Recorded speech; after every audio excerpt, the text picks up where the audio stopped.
All right, so here we are. Welcome to CNC Machinist Made Easy. I'm back. It's been a while. I apologize, but I have been working on a few things to share with you, and I want to switch it up a little bit. I had said in the beginning a few times that there's more than just understanding the trade and how to make pieces, how to make parts, how to be a tradesman or a craftsman in running a business. It's essential that we understand that.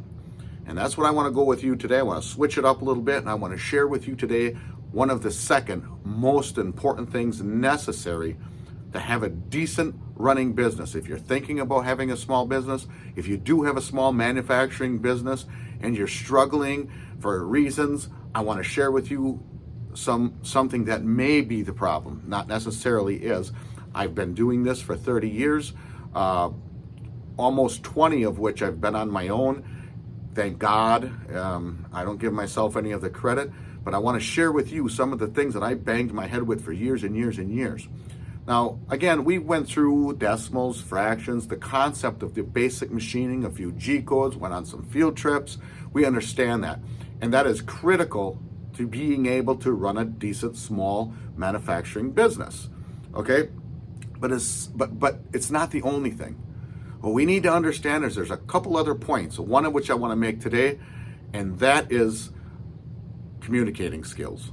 Now, I have run into people, and I personally know people who are the best craftsmen or the best tradesmen you can find. They can make a product, whether it's out of wood, whether it's out of metal, and they're just gifted. They might not even be able to read a full sentence, but boy, did God gift them with knowing their product, how to make it, how to imagine what it would look like.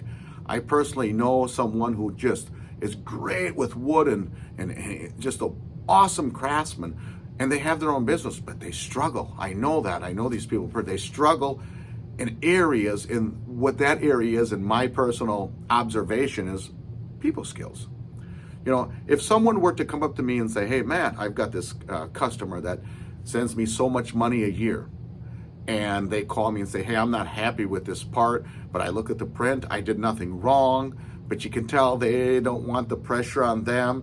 Let's say you get $250,000 of work from them a year, and they're addressing a $150 part. Now, some people would be, no, this is not my air, and they'll squabble over that. You know, there's an old saying, choose your battles. This is critical. This is a good saying for you wanting to start a small business or a manufacturing or whatever.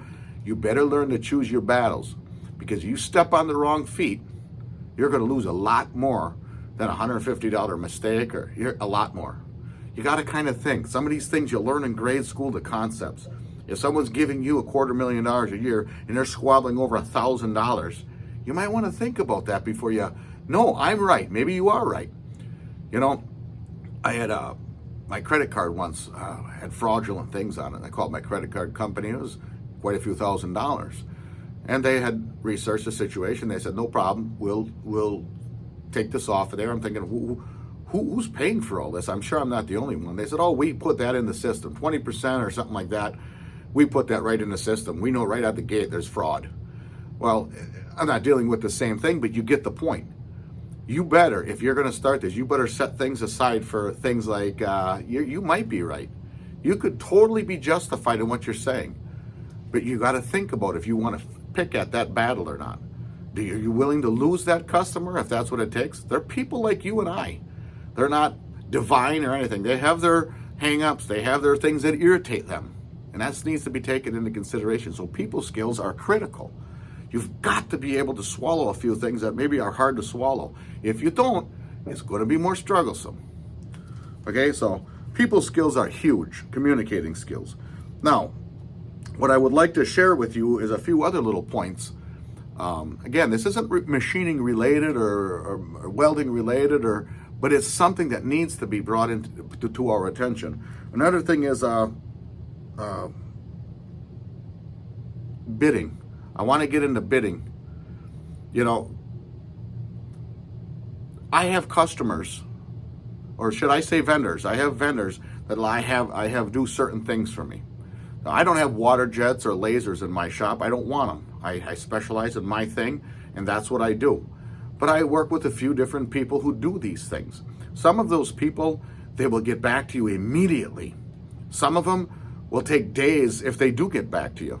Now, all of these people are decent people to work with. I enjoy working with all of them. But sometimes I find it more difficult to conduct business. If I can't get back to my customer with a price at a decent amount of time, there's a good chance they might send it somewhere else. Now, I am looking at my situation that I'm dealing with. I am sure my buyers feel the same way. They probably want things off their desk. And if they can pump it through, there's so many times that I'll send something out to get bid that I don't do in-house. I outsource it. And I'll get an answer back right away. It's the end of the day or the end of the week. I waited long enough. Bam, I'll send it. I'll use their numbers. I'll send it out. And whether I get the job or not is neither here nor there. However, a few days later, the other vendor that I had bid the job will come back cheaper. And now you think, okay, great, yeah, but I wanted it off my desk, right? Now, if I got the job and I already started processing it, it's gone. I'm not going to go back and give it to the cheaper guy. I find myself sending out to my vendors much more work, not necessarily because they're cheaper, but because they get back to you, and I can get it off my desk, or I can notify my customer. It is essential to be able to notify your customer as fast as you can, because they're no different than you. They want a price, and when you have that custom, hey, I'm going to send it to these guys. You might not always be cheaper, but being able to provide that more quick, adequate, prompt service. And when you're small, it's not easy to do because your vendors will treat you like you're small. It's the world we live in. Now, we don't do a lot of work for them, so we'll get back to them when we get back to them, or even sometimes price-wise. These are the hurdles you go through. But if you can get back to your customers quickly when they ask you a question, maybe it's not even a bid, and just get back to them. They know you begin to gain that reputation in their mind, and they're like, hey, this is a good service, providing a good service. That is the conclusion of this entire video is, are you providing a good service? Going back to, and then the communicating skills. Are you being decent? You know what the Bible says? It says if someone's going to talk bad or false about you, be sure if someone's going to talk bad about you, be sure it's false. Have them lie.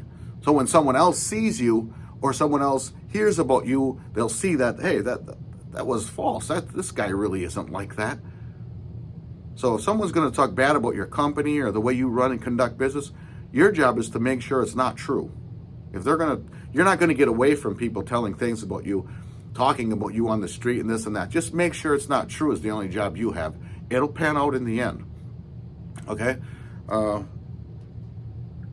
Another. This is something I learned over time. One thing is, when you call to talk to someone or you want to maybe try to drum up some work, be conscious of when you're calling them. What do I mean by that? If I know I have a buyer it's going to sound crazy, but it works.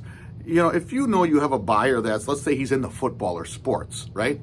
Now, I'm not trying to be manipulative, but why would I call him if I know that he's not, if I have a good idea, he's not going to be in the greatest mood? Could I ever know that? No. But there are times I would have a better idea than others.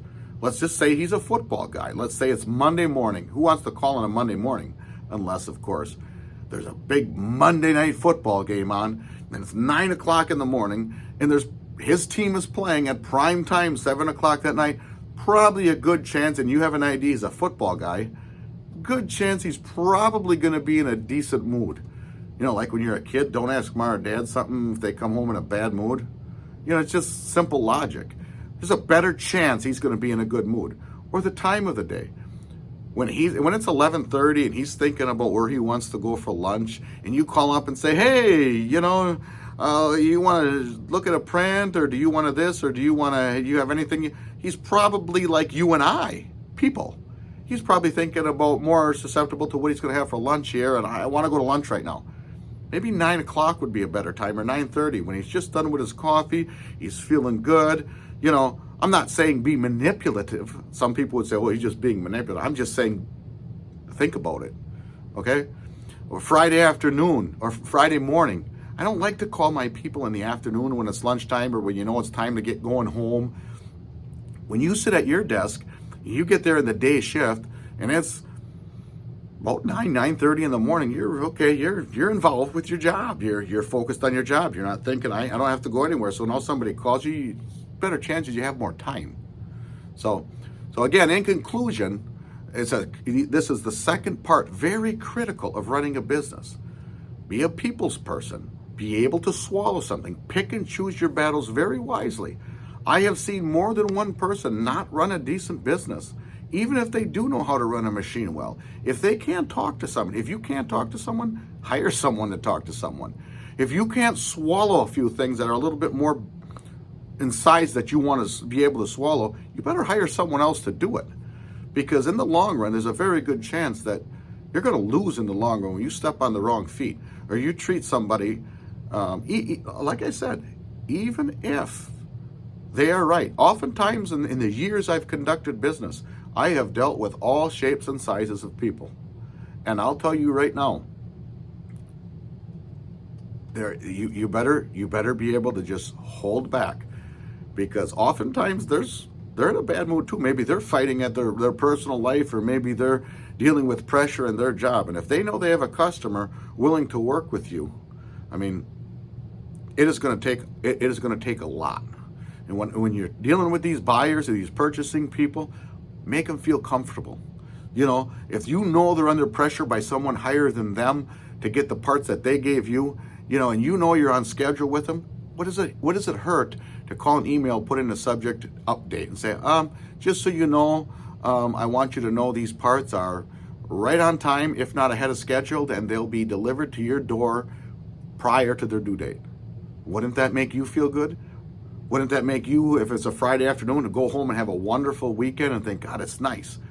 They'll relate comfortable, good things.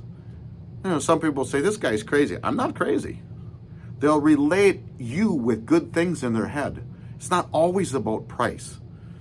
So keep these tips in mind. So the first thing is you got to know how to make a part first. I do know machine shops that the owners don't know how to run a machine at all. Well, every single day, are they not going to work hoping their employees can continue their business, can continue making parts for them? Does it work? Yes, it works. Maybe they're extremely good at people skills with their employees, with their employees, with their vendors, with their customers. So always keep in mind, and remember, the grapevine is much larger than you think. You swear no one will ever get back to you. You say one little comment. Don't do that. Don't talk like that. It will get back no matter. You swear this guy won't say nothing. It'll get back. Just calm down. Everyone deals with their things. Treat them nice. Provide a good service and get back to them. Have them good people skills. So now you've got a little foundation on the machining. Not that I'm not going to go back in to do some things. I think I will. Next time is going to be actually going to be a few videos coming up, which is very essential. And maybe you want to pay attention or chime in if you want about something that is very critical in all these videos. The third essential thing necessary, and that is being organized. You can be a great people's person. You can know how to make a wonderful part. But if you're not organized and you're pulling your hair out and you can't go on vacation or get away for a week without having Post-its all over your desk that you forget to look at anyway, or having notes you don't know when to look at them, and you're sitting in the shower, you're thinking about these parts, or am I going to get this done, or whatever, stay tuned for the next quite a few videos. I am going to show you what I like to call what's on the other side of the wall. How are we going to organize this? How are we going to run a shop smooth, but yet very easy? CNC Basics made easy is what this channel is about. So I want to introduce with you a software. So stay tuned in the next, actually it'll be out in a few days here, a software that actually I'm part of developing, and it's changed my life in my shop. Now you can get any software you want, but I'm going to share with you why I do what I do, why I developed this product. I'm not here to sell anything. Actually, I would like to sell it. That's where I'd like to move forward to, but I'll introduce it to you. We need to know about the other side of the wall. How are we organized? And it's not just about being organized. Like I said, you want to be able to go on vacation, and you want to be able to Now think about it. You want the notes and the memory to come to you. I've done it long enough to know I can make it so most of these notes will come back to me. So when I'm off for a week or two, when I'm on vacation to Florida or whatever, and I come back, I'm not thinking about it when I'm in Florida because I know the notes will come back to me or go to the person they're supposed to go to. I can enjoy my time off. And that's essential. So you've got to be able to be organized too. And that's where these videos are going to turn to. You know, it was a short video today, 15 minutes so far, but it's something that you always have to know. Be able to swallow. Some people will say swallow your pride. Choose your battles. Conduct a good service. And if someone's going to talk bad about you, be sure they're lying. Thanks for watching. CNC Machinists Made Easy. Until next time.